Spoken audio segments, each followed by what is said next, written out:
I want to come back to Trump's snub of Albanese in a minute. But, Holly, I just want to stick with the situation in the Middle East. Bless you. I think it is really worrying to see that the Republican movement has been hijacked by MAGA isolationists who are racist, selfish, and have this narrow-minded view of the world where clearly they don't think America should be the leader of the free world. Yeah, well, we know when we sort of look at politics and we see the left and the right, and if you go far enough, they come back together again. And if you look at what's happened with some of those on, you know, the far left and their pro-Palestinian stance, and then some on the far right that have actually moved to an anti-Israel stance, you can see them sort of conjoining together in what I think is a really scary group that should never sort of be left alone and unsupervised, and now they're all singing from the same song sheet.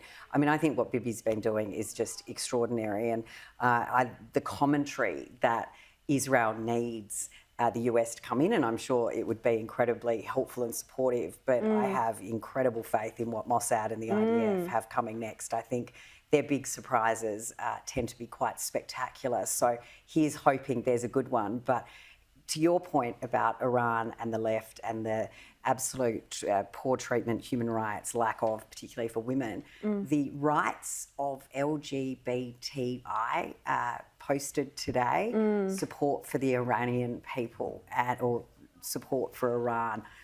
I think we could buy a few of them a one-way ticket over to Iran because I think we know how they'd be welcomed. Just the same as when they got to Palestine. Sure, but if they support the Iranians, they should be supporting Israel's These people campaign. don't understand. They don't understand. That would be a technical, actually understanding the oppression of the Iranian people by this regime as opposed to supporting this regime. But as you say, they're just anti-Israel. Yeah.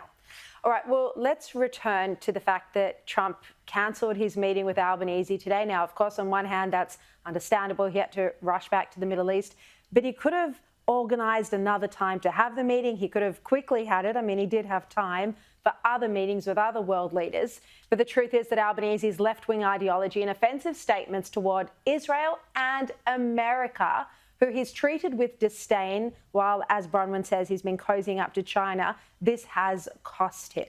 So it has put Australia, well, it's put Albanese in an embarrassing situation, but it's making Australia increasingly irrelevant when it comes to foreign policy discussions. And I think Dave Sharma made this point really well on Chris Kenny earlier. Have a look. Penny Wong and Anthony Albanese, when it comes to the Middle East, we've made ourselves irrelevant. I mean, you know, the first person that Penny Wong spoke to after this Israel-Iran conflict broke was the Iranian foreign minister, not the Israeli prime minister, not other allies, as far as I'm aware. I think that really sums it up, Bronwyn, what Dave said. The first person, as far as we all know, that Penny Wong spoke to was the Iranian foreign minister. What is going on? Well, that just reinforces the point I made. Are we being influenced by the statements that Wong and Albanese are making? Because that is the Chinese Communist Party's attitude. And the fact that he would go, or rather she would go and speak to the Iranian ambassador, simply reinforces that point, to my mind. I mean, China buys its oil from Iran. It is a close relationship. If you're a Chinese citizen, you can go and stay for 21 days in Iran without a visa. It's a very close relationship. And we've seen this government of ours, when we've had Chinese warships in our waters, when we've had members of our own defence forces misadventured or attacked, use whatever word you like, there was not a word of criticism. So I am very worried about the subversive way, perhaps that's too strong a word, but to me there's something going on that doesn't make sense. I agree, I completely agree. Holly, what do you think about this? I agree with what Dave Sharma said, that Albanese and Penny Wong threw their foreign policy positions on our allies, including the derogatory way they often speak about President Trump. I mean, it's just meant that we're no longer given a seat at the table. Well, we're not relevant. And I think what Albanese and Wong and others' comments, Kevin Rudd, our ambassador to the United States, also has said about Donald Trump in the past, would probably not make us the higher priority for them to become best buds with. But I think what was interesting, and when you look at Prime Minister Carney, he hosted sort of the tier 2 leaders about an hour and a half away from where the G7 was being hosted. And so there was sort of no crossover. There was no top tier and second tier leader dinner together tonight. So there was no opportunity for just a quiet chat over dinner before Donald Trump left, because Prime Minister Carney kept them separate, whereas Boris Johnson had previously with Scott Morrison had everyone together and had those organisations working more closely. So, is Prime Minister Carney really that keen on having us at the table as well? I just think there's another point that's important. There was a great fanfare that what a wonderful job Kay Rudd had done in organising this meeting. We'd got a time. It was 20 minutes. This is the meeting time. What a fantastic job he's done with his insights and his connections.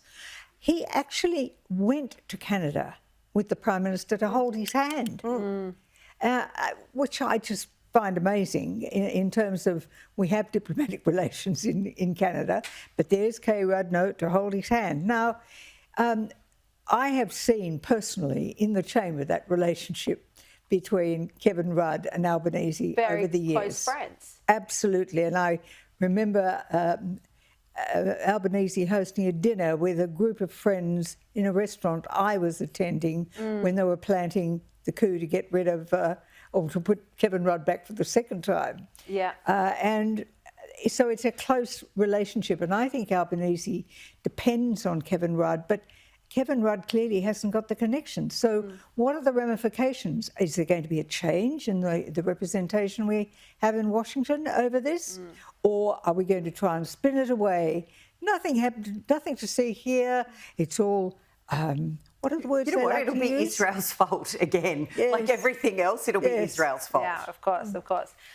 The one glimmer of hope, though, was that it did sound in a way like Trump was backing in AUKUS, so he was at least nodding his head. Have a look. Yeah, we're proceeding with that. It's a really important deal to both of us. I think the President is doing a review. We did a review when we came into government, so that makes good sense to me. But it's a really important... We're very long-time partners and allies and friends, and we've become friends in a short period of time. So he didn't directly address AUKUS. He didn't disagree with the sentiment. But, I mean, I already spoke about this last week, Holly. The President is using AUKUS as a bargaining tool to get Albanese to lift his defence spend. Oh, and, I've done a few other shows. I do Pete Stefanovic of Monday Morning and talking to Matt Thistlethwaite and him using the dollar figure.